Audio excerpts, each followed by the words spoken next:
everyone. We're gonna just get back to basics as far as alternate day fasting, what you need to know, and things that you should focus on before getting too caught up in the minutia of what to do, what you should be doing, what other people are doing, what I'm even doing, just the foundational basics. It's always good to get back to basics, have a refresher, and focus on these core things for weight loss success during alternate day fasting or any intermittent fasting pattern, and even just on a weight loss journey altogether, because I focus on the weight loss mindset, and this can apply to any weight loss journey that any of you are on, whether you decide to continue with alternate day fasting, whether you decide that you want to go shorter, longer, keto, have a certain kind of diet, exercise. It's all a way to improve yourself, do better in your life, and be the best you that you deserve to be.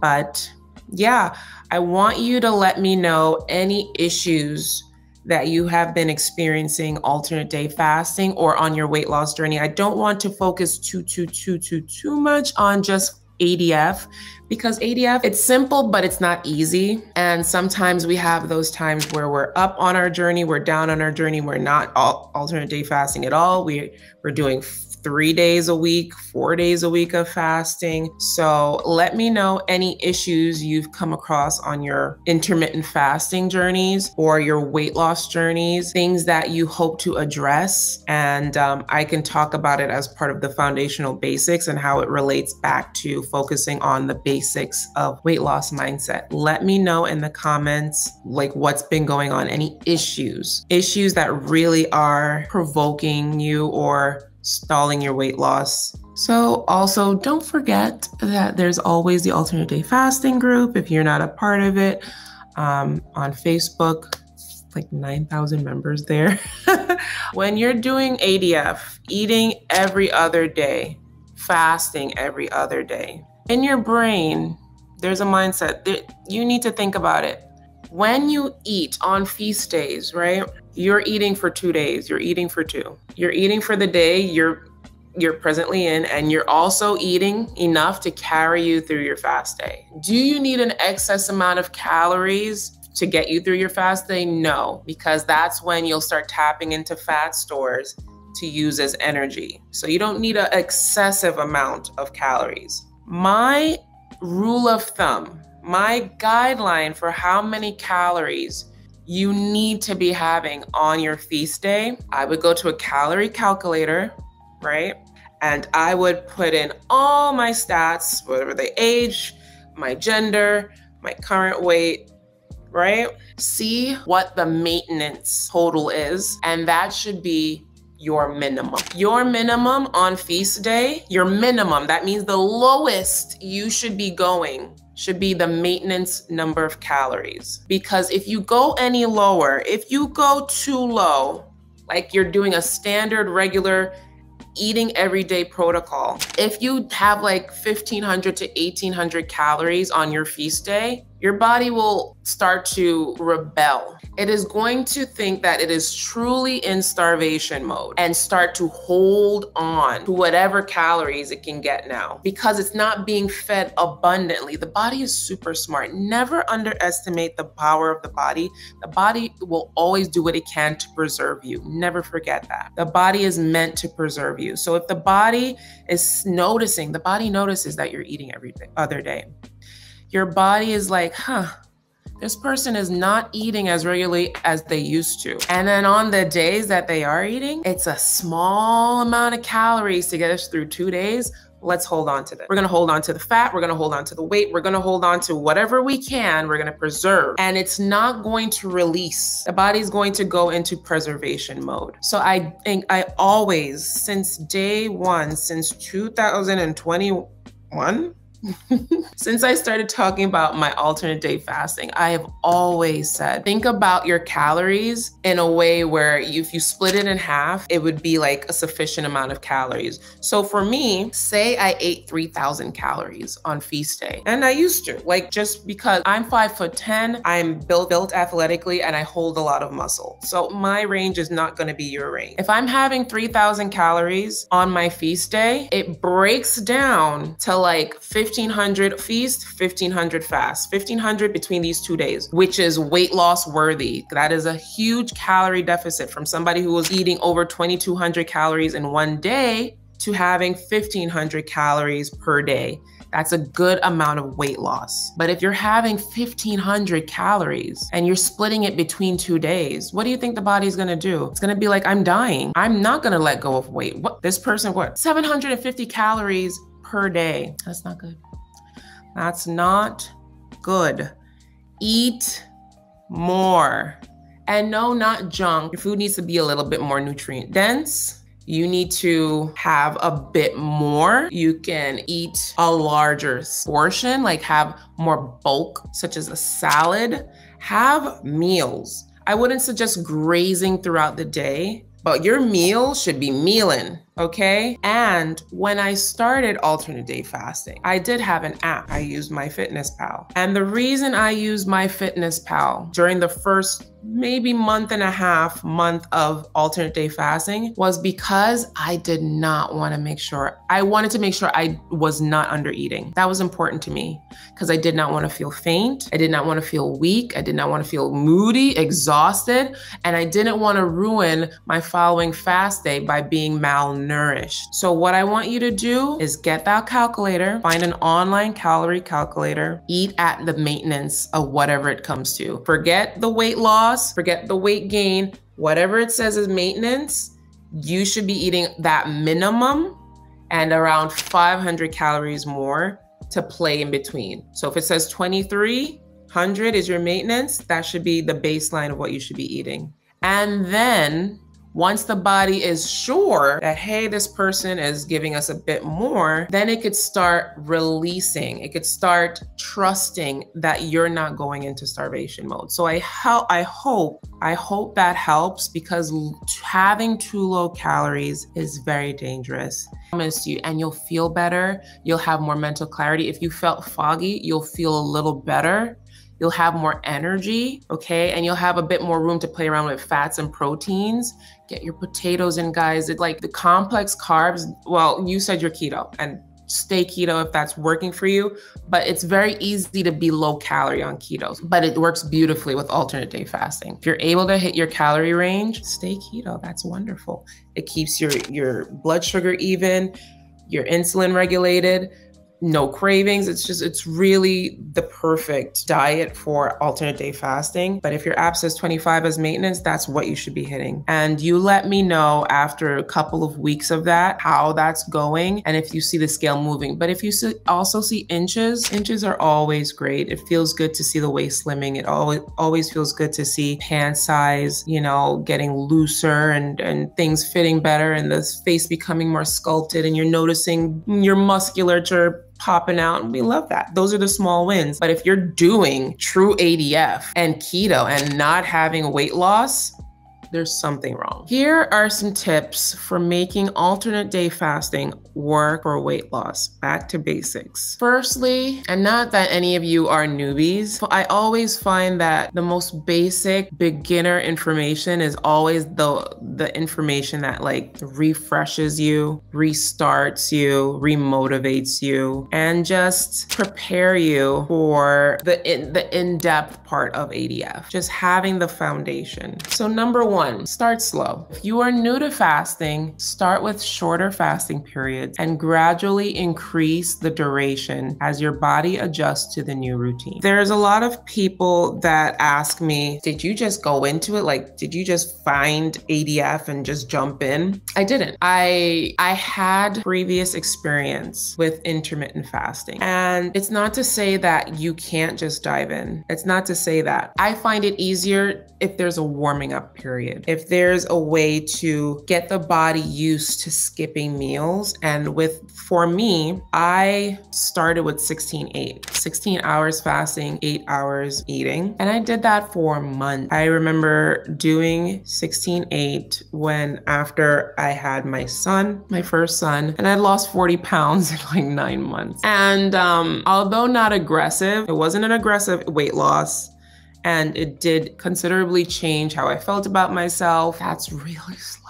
because what I was doing is like I was overeating in my 8-hour period. So there wasn't a large enough calorie deficit from the 16 hours fasting to make a great difference for how much I was eating in that 8-hour window. Once I became pregnant with my second child, was ready to lose weight again after baby, I tried OMAD. Now OMAD, speaking for myself, OMAD, which is 1 meal a day. You have 1 meal a day. It's basically 23 hours fasting, 1 hour to eat. I gave myself around a 2-hour eating window because there was things that I wanted to eat and didn't have time to eat it all in 1 meal or 1 hour. So I gave myself around 2 hours to eat. And the deprivation that I felt doing daily OMAD was extremely stressful. I couldn't eat breakfast with my family because I used to OMAD until like the evening, because the evening is usually when I wanted to feel full, most satisfied, and go to bed not hungry. So I saved it for the evening. I missed out on a whole bunch of, opportunities to enjoy my life. And I especially missed breakfast and having refreshing drinks, having to save everything for later. Like that sucked. Daily deprivation sucked. And that's why, 16-8 didn't work for me because the calorie deficit wasn't great enough. And OMAD didn't work for me because I hated daily deprivation. Daily deprivation was like, thinking about it, I'm like, I didn't even know how I did it. I had done it for just 1 month, maybe 6 weeks, no longer, because that was just like, hell no. But I did end up losing like 12 pounds, which wasn't worth it. It wasn't worth it. It was not worth it. But there's a lot of people that find great success in OMAD. Mentally, for me, it was a no. Then I found alternate day fasting. For me, alternate day fasting made the most sense for me personally. And obviously, if you're interested in alternate day fasting as well, for you, it probably makes sense. For me, I'm an all or nothing girl. I'm a black or white. I'm give me all you got or take nothing at all, okay? Eat one day, you don't eat at all. There's nothing to think about on your fast day. You just wake up, you hydrate throughout the day, and you go to bed. As I said, it's simple, but it's not easy. The next day, when I wake up and realize I'm still alive, I could have what I want. I could have a bowl of cereal. I could go to IHOP. I could have a lovely cup of collagen coffee with all the creamers. And then once I'm fully satisfied throughout the entire day, I've eaten to my heart's content. I literally eat to my heart's content, because with ADF, alternate day fasting is the cheat code. When I tell you I'm so sad, I can know my body cannot alternate day fast anymore. I sometimes think like, why God did you introduce me to this cheat code and then punish me for it? I'm gonna find a way to get fasting back in my life some way, somehow, because it worked. There was never a time where I wasn't losing weight. There was never a time, like people used to ask me, have you ever plateaued? Did you plateau? How long was a plateau? When do you experience it? I never plateaued. The only time weight loss stalled for me during alternate day fasting is when I was an alternate day fasting. There was never a time where I was on ADF and the scale was not going down. Now, mind you, I was not on the scale every other week. I was not on the scale daily. I weighed myself maybe once a month, and I was totally fine with that, because either way, I liked the direction I was going. Whether I lost 2 pounds or 10 pounds in a month, I liked the direction I was going, as long as my clothes fit. That was all that mattered to me, because clothes for me is the #1 indicator that something is going wrong. If my sweats become tight, if my leggings are uncomfortable, that's like, okay, all right, we're going in a bad direction. But if everything I throw on just feels loose and comfortable and I feel cute, that's all that matters. I don't need to see what the scale says, because if it tells me I lost 1 pound, I'm gonna be vexed. I'm gonna be upset, okay? If you are not ready for alternate day fasting, slow down. Take a step back, open your eating window a little bit wider, because sometimes we need the adjustment period. I had the adjustment period. Till this day, I feel some kind of way about eating breakfast, because it's just like my body's so used to, it's been years of intermittent fasting. I've been skipping breakfast for so long. Cup of coffee with some creamer always does me great, and I love to add my collagen in there. It's done so well. And if you find that you need just a larger window, play with it. You don't have to start going into the deep end right off the bat.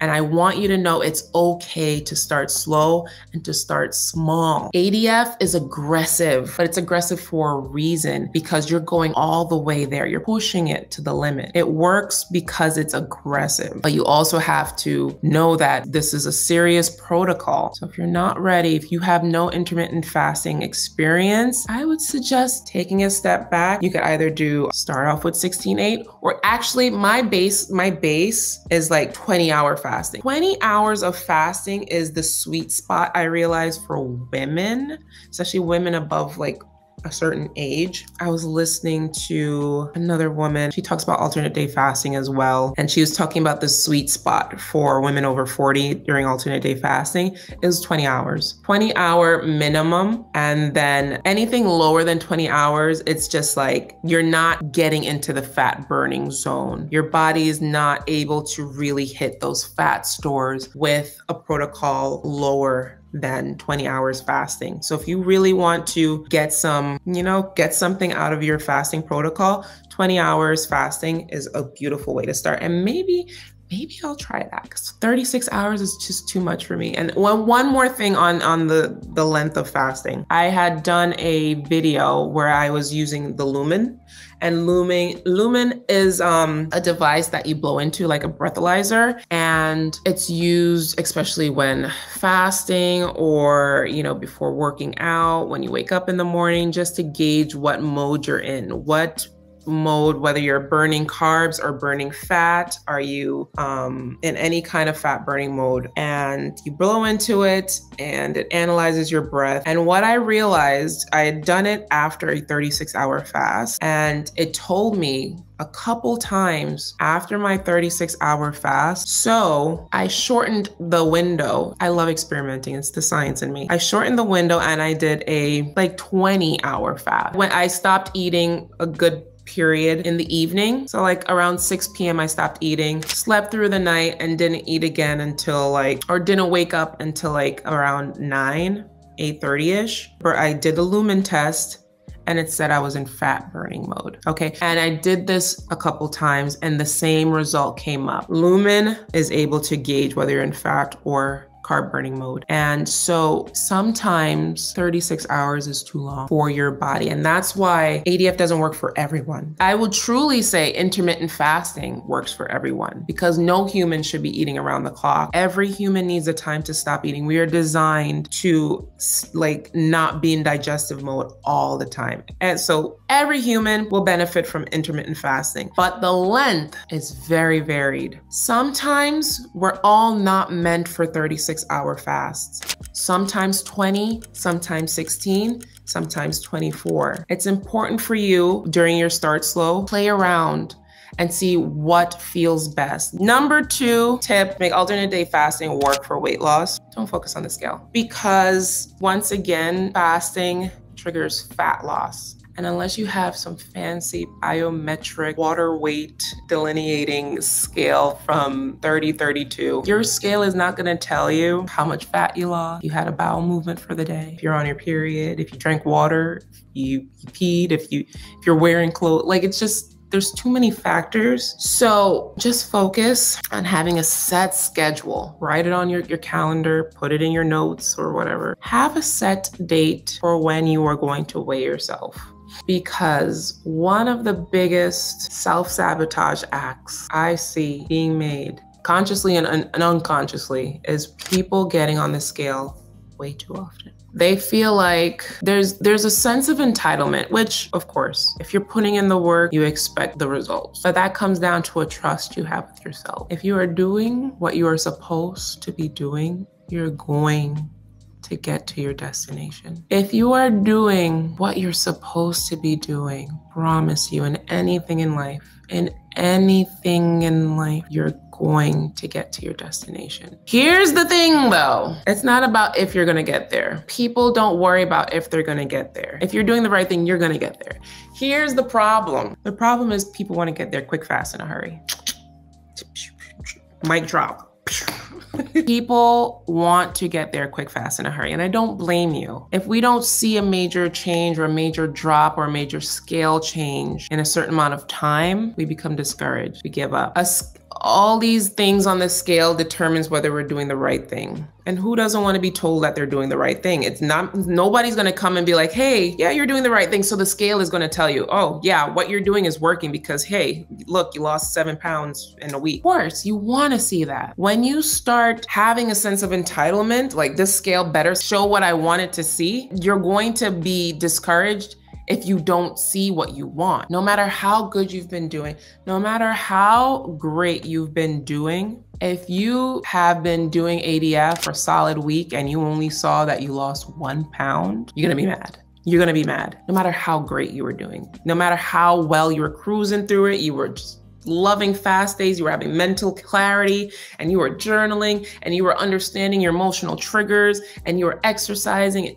All the great things went down the drain in 5 seconds. Why would you do that to yourself? We live in a microwave society, I like to call it, where I want it now o'clock. I don't want to roast. I'm gonna throw it in the microwave. Who got time for that? Now o'clock. You are not entitled to weight loss on alternate day fasting. I need you to know that. That's a basis that you need to come to terms with. You're not entitled to weight loss on alternate day fasting. What you are or should be expecting while alternate day fasting is better understanding of why you eat, when you eat, how to curb your appetite, to improve your health, to have a long-term picture. This isn't about looking good for summer. This isn't about looking great for the reunion. We live past that. What are you gonna just throw everything away once you look good in the gown and you're done? It's past the scale. Do it because it's good for you. Do it because it brings you peace. Do it for the other reasons. That's why I said it's important to know your why. And if you don't have your why, you need to get your why together. Write fast, real quick. That's what you need to be working on now o'clock. Get your why together. Why am I doing this? Why am I doing this? And although I say your why could be whatever, it could be for your kids, it could be for yourself, it could be for deep reasons, and it could also be for shallow reasons, like looking good in the bikini, like looking great this summer, like it could be. But it's good when it's rooted in something that truly matters to you. For me, my health was truly in jeopardy. I had babies, I had my family. That was enough for me to be like, okay, I have to do something. I have to save myself. I wanted to save myself. Get real deep with your why. Your why has to carry you. Your why is the crux of this journey. Because even when you feel like you want the popcorn at night, that why needs to be like, listen, you can eat tomorrow. You're almost there, sweetheart. You're almost there.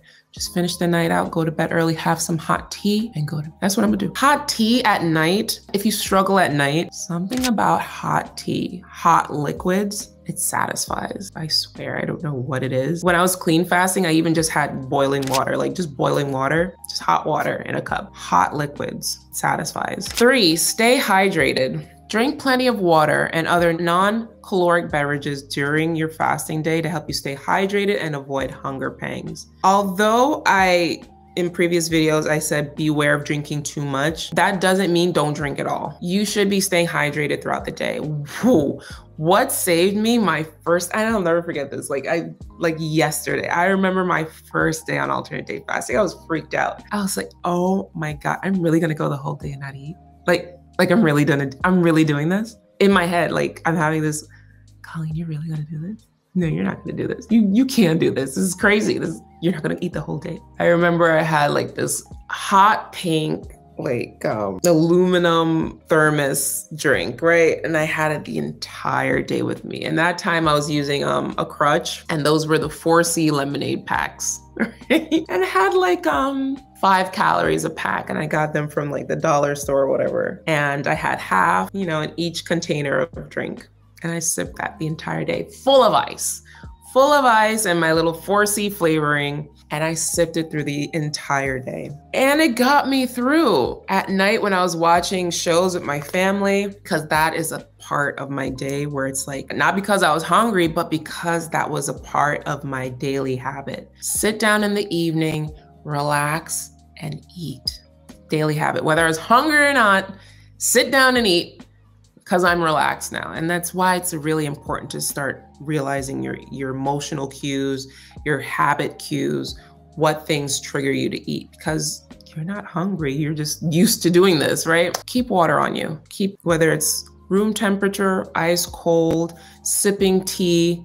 Stay hydrated. It's really good for you to keep things moving on your feast days. Have fiber. So on your fast days, by fast morning, you should be having a bowel movement like me. If not, that's fine. But stay hydrated. Fiber can't work without liquids, without water. So if you find yourself not having movements, up your water intake. It makes your skin look beautiful. It keeps you full. You know, a lot of times we're not hungry, even on feast days. We're not hungry, we're just thirsty. If you think you're drinking enough water, drink more. You can never be, well, you can, yes, that's why I won't say that. You can be too hydrated, but don't be afraid to drink throughout the water. What I don't want you to do is drink like a gallon of water a day. Like, no, because you will dilute your sodium levels. On fast days, you have the risk of diluting your sodium levels, and that's why they recommend electrolytes. And I always take my Element electrolytes. I swear by them. I worked with them. After I run out, I will buy more unless they want to work with me again. But Element all day. It is made of sodium, magnesium, and potassium. The 3 key elements to fighting off fatigue, getting true hydration, because the sodium, I'm gonna get scientific, sodium permeates the cell, allowing hydration to enter cells better. And I'll never forget the day I went to the amusement park. Me and my family went to the amusement park, dead of summer, right? Drinking water all day. But it was so hot and we were just not hydrated. On our way out, because we were like, we were drained, we were tired, we were exhausted, fatigued. On the way out of the amusement park, we said, okay, let's just stop, get some snacks, and then we head out. Tell me why somebody had the bright idea to get 2 big ass things of Gatorade. We all had the Gatorade and came to life. We came to life. And that was the day I understood the power of electrolytes. I will never forget that. That was the day that I understood the power of electrolytes. When I tell you, we stayed at the amusement park, we felt so much better. We literally went to the other side of the amusement park and rode until the night. We went from drained, exhausted, fatigued, and about to go, like we were heading to the exit. We just said, okay, let's just get something to drink before we leave. We went from that to having a second part of the day fully hydrated. It was miraculous. And that was the day I understood how crucial electrolytes are. So if you're looking for true hydration, because water, for me, water just doesn't cut it. And that's why I add my collagen, because collagen helps deliver hydration better because it's made with amino acids and an element or electrolytes, which is an electrolyte drink mix. On your feast day, I want you to focus on nutrient-dense foods. On your non-fasting days, focus on eating nutrient-dense foods such as fruits, vegetables, lean proteins, whole grains to help you feel full and satisfied. Never underestimate the power of eating correctly on your feast day. This is gonna get you through 2 days, okay? Fats, proteins, and carbohydrates, preferably complex carbohydrates, but for me, like I love white rice. Rice is life, okay? If you don't know, now you know. Don't be afraid of doubling up on your fats and proteins. Don't be afraid of potatoes if you're not keto. Potatoes are so satisfying. You maybe need like 1 or 2 to you probably won't even finish it. Potatoes are so satisfying. Sweet potatoes. Get you a nice classic Idaho potato. Don't load it up with cheese and sour cream and butter. A pat of butter is great. A pat of true butter, like cow's butter. Potatoes are awesome. Brown rice is awesome. Don't worry about the calories too much if you're doing true alternate day fasting, because brown rice has more calories than white rice, but it's more satisfying, and you want to feel satisfied, especially if you're having something like rice, because rice is a easily digested carbohydrate. That means it goes through you like that. Processed foods go through you like that. So you'll be eating, you're accumulating calories, but there's no satisfaction. Focus on having greens every day, having fruit every day. I love to make smoothies. every day. Now that it's like, not as bitter cold as it is anymore, I've started my smoothie life once again. And I love having smoothies because it's a way to throw all my supplements in one blended drink. I put my protein powder in there, add my collagen in there. I put my greens powder in there, any probiotics I have in there. And I just feel like I'm doing something so good for myself. I love having smoothies on feast days, just loading myself up with nutrients, because you do not want to be nutrient deficient. You will experience weakness, hair shedding, exhaustion, fatigue. You just want to do your best to make sure you are refueling that Bentley of yours, okay? Exercise regularly. I will never stop talking about exercising, feast or fast days. Of course, on fast days, you take it easier than other days because, you don't want to wear yourself out and get yourself too hungry, but never feel afraid to get outside and get some fresh air and take a walk, go on the treadmill, do some Pilates, even do an ab workout or even an upper body workout on your fast days. It's possible. What it does is it regulates your blood sugar and your hormones. Always great for your hormones. So if you have anything like PCOS, exercise is great at regulating your hormones. Don't be afraid to exercise. It does so much more than helps you look good. But of course, ADF helps you look good in clothes. Exercise makes you look good naked, all right? And that's how we come together. We have that dream body, baby. If you want the full package, you have to have your proper eating, and then you have to have your sculpting, toning, exercising. Things like strength training, it just helps delay process. That's why these celebrities, honestly, they got the access to the chefs and the surgeries and whatnot. But what they do is they put it in at the gym. Okay, you see Gabrielle Union, you see Jennifer Lopez. These women are getting it in at the gym because it has age-defying properties. Do it to feel good. Don't do it because, Tyrone is gonna kill himself when he sees me in the Although it feels good, do it because it makes you feel good.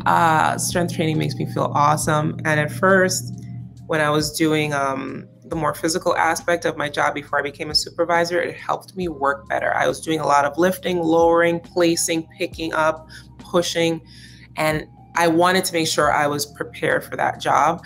And strength training helped me be better at my job. It helped me lift easier, not hurt myself, strengthen my back, which a lot of us have back issues, all right? Cannot suggest strength training enough. Number 6, get enough sleep. Make sure you get adequate sleep each night, because a lack of sleep can disrupt the hormone levels and make it more difficult to stick to your fasting schedule.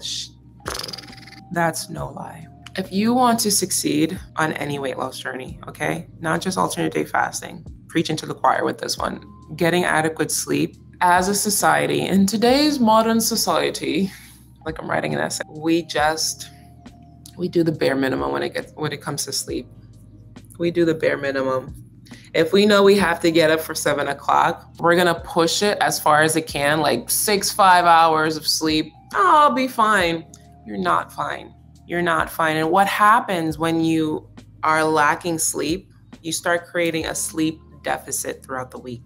A sleep deficit occurs when each day you're taking more and more time away from the amount of hours you should be sleeping throughout the week. And what happens is, say you're Monday to Friday worker. After your 2-day weekend, you feel nice and refreshed because you've added credit to your sleep debt. Right? You were in sleep debt. You used the weekend to add credit to the debt. And now, you filled up the tank to like 3/4 full. So on Monday, you're going in, you feel a bit rested. You can tolerate gym at the water cooler. Tuesday, you took away you went back into sleep debt. Your tank is now half full. And you have a little bit less tolerance for Jim and his corny jokes. And by Friday, they're like, margaritas, tequilas, Pizza Hut. Because we just start to make really poor decisions because, for one, we don't have the willpower anymore. We're stressed. Our hormones are all out of whack. And we don't have the discipline anymore. Because if you don't have discipline to go to bed on time, what makes you think you're going to have it for eating? Use the discipline that you get from alternate day fasting or just behaving yourself when it comes to your health towards sleeping. Sleeping is a major key. Sleeping is when the body rejuvenates. It's when we grow. It's when we replenish. It's when hormones regulate. It's when we reset. Sleep is so crucial. Do you know that we would die if we didn't sleep? That's how they punished certain people in like prisoner of war camps. They punished people by depriving them of sleep and they died. Don't kill yourself. Go to sleep. Get sufficient sleep. Minimum of 7+ hours. Minimum of 7+ hours. And I'm saying this to myself as well. It's hard for me because I work overnight. I work preload shift, but I need to do better. I need to do better because I don't want to have dark raccoon bags and I don't want to make poor eating choices and I don't want to mess up on my alternate day fasting journey because of lack of willpower, because I can't get to bed on time. I want to scroll YouTube shorts. Don't do it to yourself. It's called self-sabotage. Set yourself up for success. Get sufficient sleep. Okay? And that's it. And I pray that you took notes. You're going to apply this to the foundations of your alternate day fasting and or weight loss success. And remember that you're doing the best you can. You're taking it one day at a time. Don't look too far into the future. Stay present and you're going to do just fine. All right. And I will see you next week with more ADF foundational basics.